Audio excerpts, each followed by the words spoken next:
Hello, I'm Nikki Newman. This is my official YouTube channel. Please subscribe and support us. The Young and the Restless spoilers. Hey everyone! Welcome back to the channel on this wild Tuesday. We have so much to unpack today. Things are getting incredibly dark and intense. Let's just dive right into the absolute madness happening right now because I can barely process it myself. So Adam wakes up and it is just completely dark.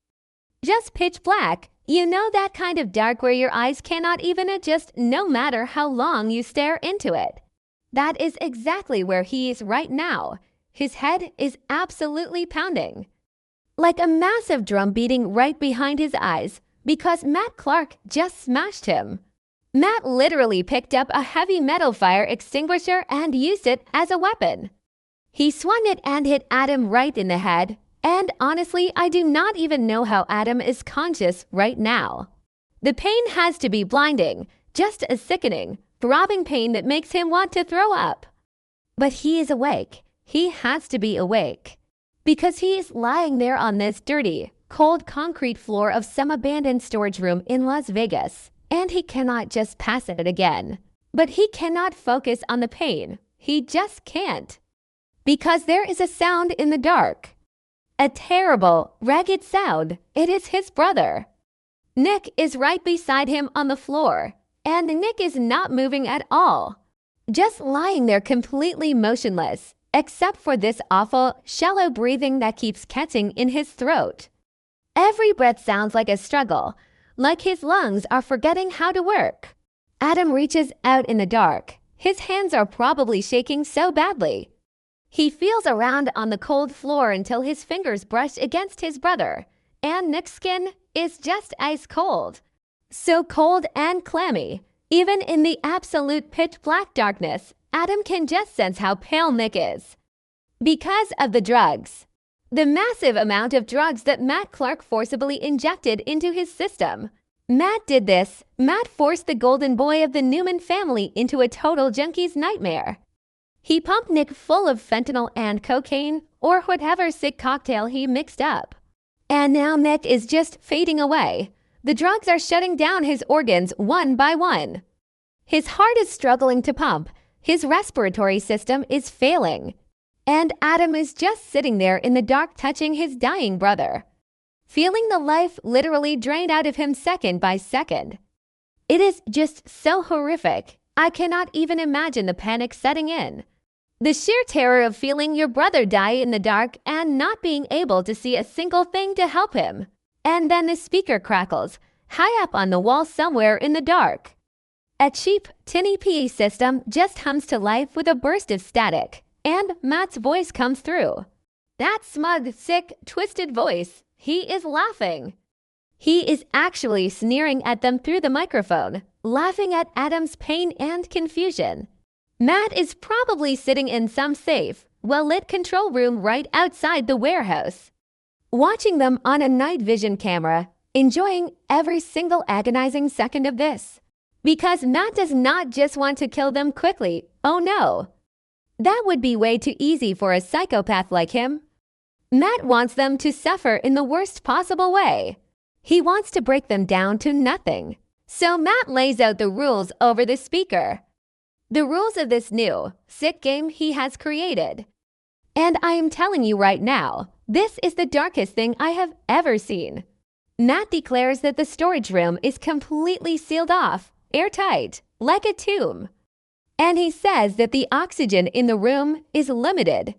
There is only enough air in this room for one person to survive for the next 2 hours. Just 2 hours. Let that sink in for a second. 2 hours of breathable air for one man. But there are 2 men in the room right now. Which means the air is going to run out twice as fast if they are both breathing. They are going to suffocate, slowly and painfully, in the dark.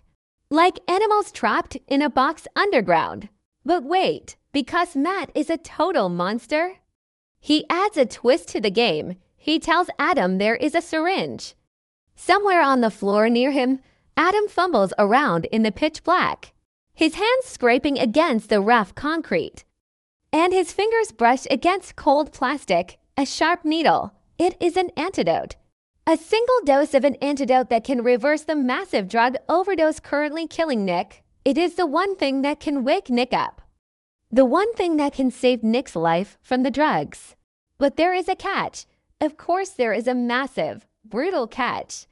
Because Matt Clark does not give gifts, he only sets traps. Matt tells Adam the choice, the impossible, soul-crushing choice. Adam can use the syringe right now. He can find a vein in the dark and inject his brother, and Nick will wake up. Nick will survive the overdose. But if Nick lives, he will keep breathing. He will consume the oxygen. And they will both run out of air way before the 2 hours are up. They will both suffocate to death together in the dark. Or, and this is the sickest part, or Adam can keep the syringe. Adam can just sit there and let his brother die from the overdose. Just let Nick slip away into the dark forever. And if Nick stops breathing, Adam gets all the remaining oxygen. Adam gets 2 full hours of air to try and find a way to break down the door and save himself. So Adam has to choose, save his brother and accept that he will absolutely suffocate to death in this concrete nightmare. Or abandon his brother, let Nick die so he can save his own skin. And I am just sitting here typing this and my hands are actually shaking. Because this is so incredibly messed up on every level. This is pure psychological torture. Matt is forcing Adam to pull the trigger. If Nick dies, it will not just be Matt's fault anymore. It will be Adam's fault, because Adam made the active choice not to save him. Matt is turning Adam into the executioner of his own brother. He is making Adam complicit in the murder. And Adam just loses it. He screams, a raw, guttural scream that tears out of his throat and echoes off the cold metal walls of the room. He screams in absolute, terrifying despair. Because he sees the trap perfectly now. He sees the whole twisted picture. This is not just about physical revenge. This is not just about Matt wanting to put 2 bodies in the ground. This is about the total psychological destruction of the Newman family. Matt wants Victor Newman to know exactly how his sons died. He wants Victor to know that they died like rats in a cage. Or worse, Matt wants Victor to know that Adam chose to let Nick die. Just think about the history here for a minute. Think about Adam and Nick and everything they have been through. They have hated each other for years and years. They have fought over women. They have fought over companies. They have fought constantly for Victor's approval. Adam was always the outcast, the black sheep of the family. The one Victor always kept at arm's length because he didn't trust him, and Nick was always the golden boy. The one who could do no wrong in the family's eyes, the moral compass. Even though we all know Nick has his own dirty secrets and flaws. But in the eyes of the world, Nick is the good son, and Adam is the bad one, the dark one. The one with the dangerous alter ego, Spider. And now Matt is putting that exact dynamic to the ultimate test. Will the bad brother let the good brother die? Will Spider come out to play in the dark? Because Spider is a survivor above all else. Spider would drop Nick in a heartbeat to save himself and not lose a wink of sleep. Spider does not care about family loyalty. Spider cares about staying alive in a cruel world. In the underground of Vegas, Spider learned how to cut his losses and walk away. So Matt is probably sitting in that control room betting everything that Spider will win out. Betting that Adam will look at that dying man on the floor and say, better you than me. But Matt does not know how much Adam has evolved, or has he? That is the terrifying question hanging in the air.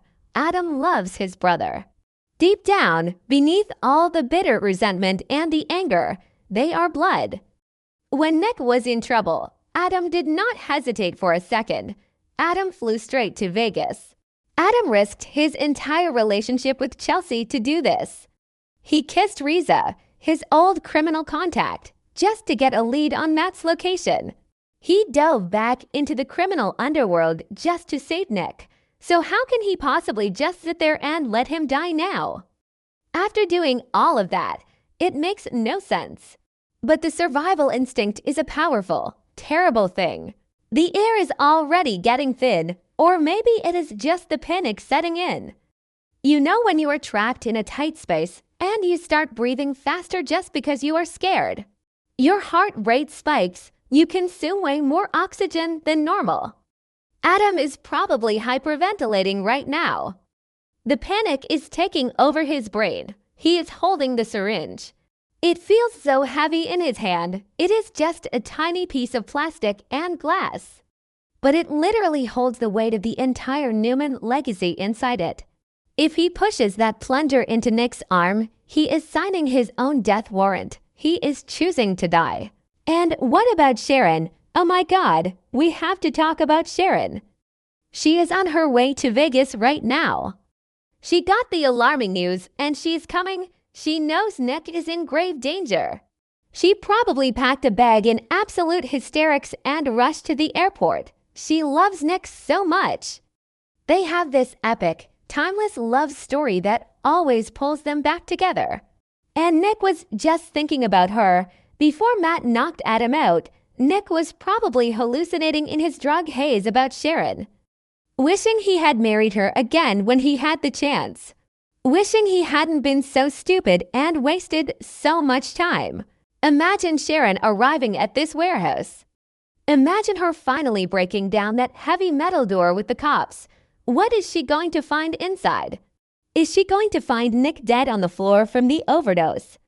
And Adam sitting in the corner, breathing the last of the stale air, unable to look her in the eye? Or is she going to find Adam dead, suffocated, because he gave Nick the antidote and Nick survived while Adam choked on nothing? Either way, Sharon is going to be completely destroyed. Matt is destroying Sharon too, without even being in the same room as her. That is how deeply evil Matt Clark's plan is. It ripples out and ruins everyone.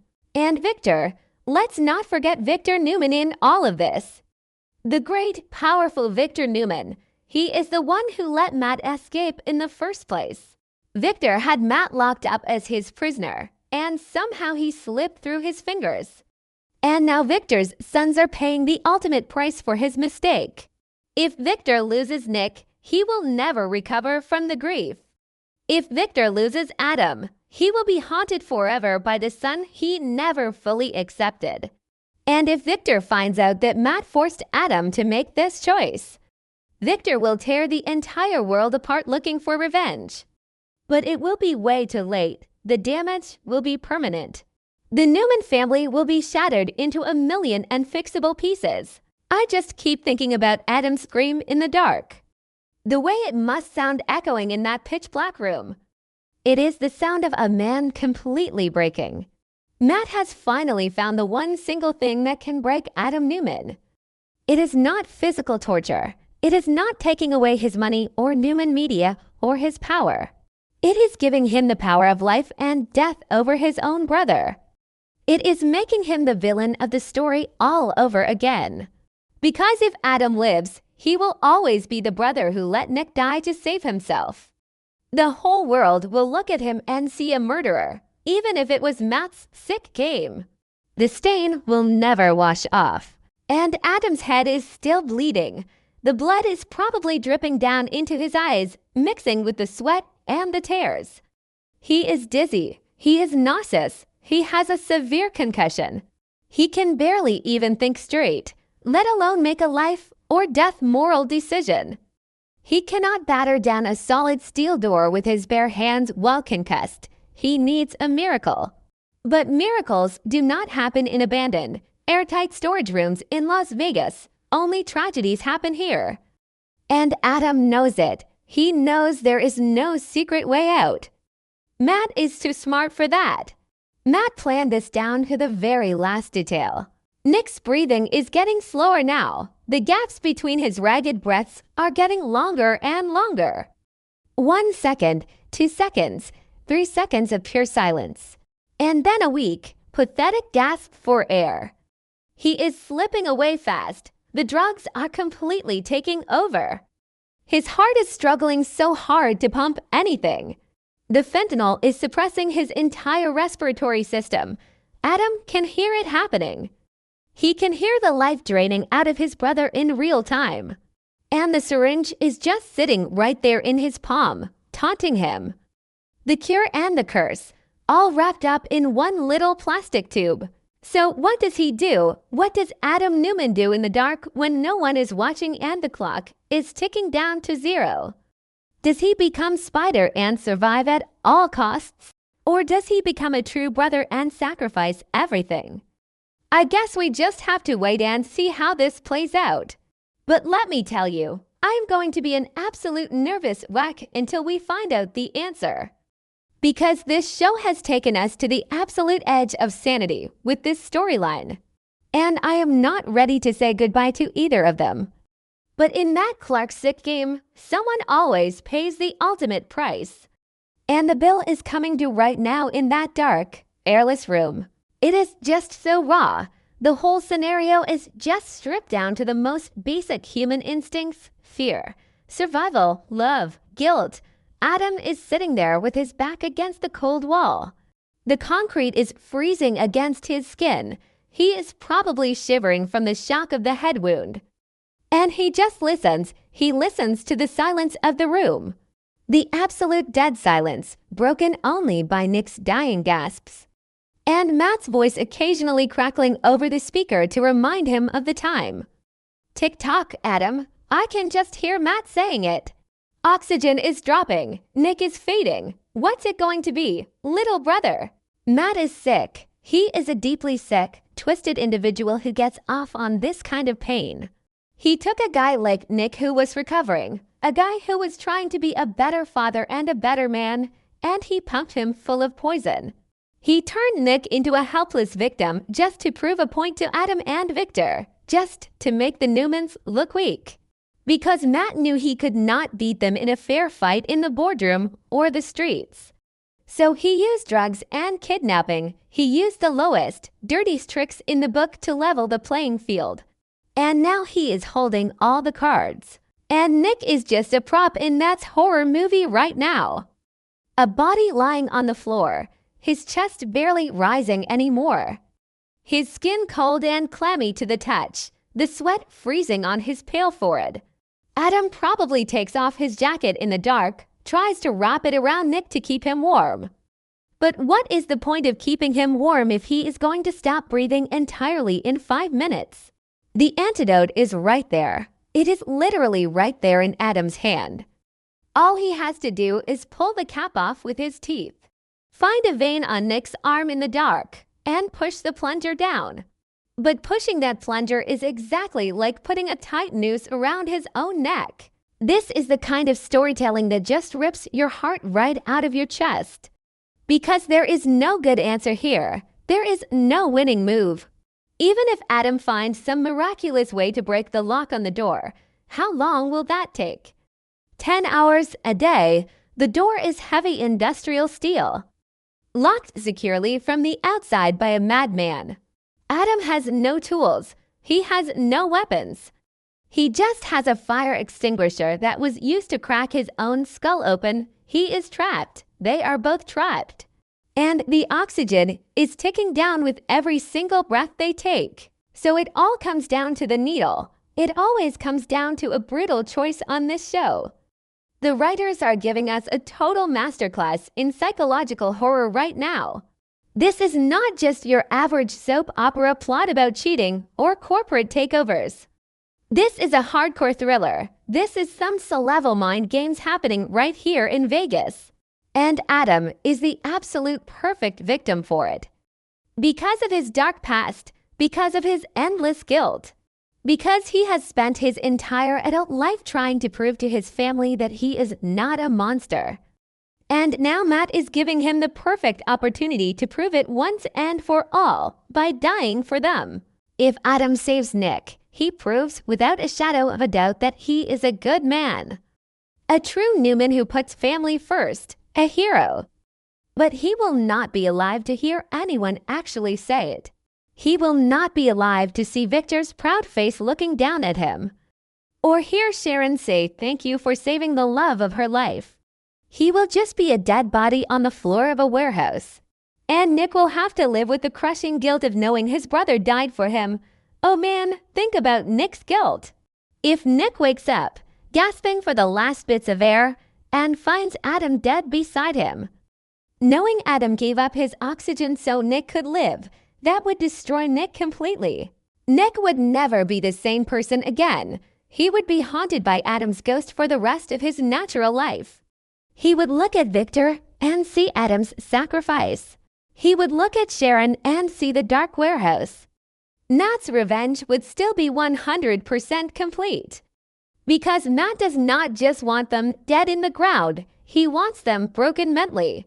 And a Nick Newman who survives at the cost of his brother's life is a permanently broken Nick Newman. He would probably turn right back to the drugs to numb the pain. The survivor's guilt would just be way too heavy to bear. So Matt wins either way. That is the sick, twisted genius of this whole plan.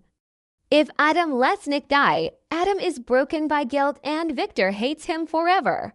If Adam saves Nick and dies suffocating, Nick is broken by guilt and Victor is shattered by the loss of his son. It is a perfect, inescapable trap. A lose-lose situation designed by a total madman who thought of everything, and all Adam can do is scream in the dark. Scream at the unfairness of it all. Scream at Matt through the speaker. Scream at the universe for putting him in this position again. I honestly do not know how they are going to get out of this one. I am typing this out and my mind is just blanking on any logical solution. Maybe Sharon arrives just in the nick of time with the police. Maybe she brought a whole SWAT team. Maybe Riza uses her underground Vegas connections to trace the PA system signal back to Matt's control room. Riza is smart. She knows how Vegas works. Maybe she stops fighting with Chelsea at the hotel for 5 seconds and actually does something useful to save them. Because right now, Adam is completely out of time. The air is getting stale. The darkness is closing in tight, and the choice has to be made right now.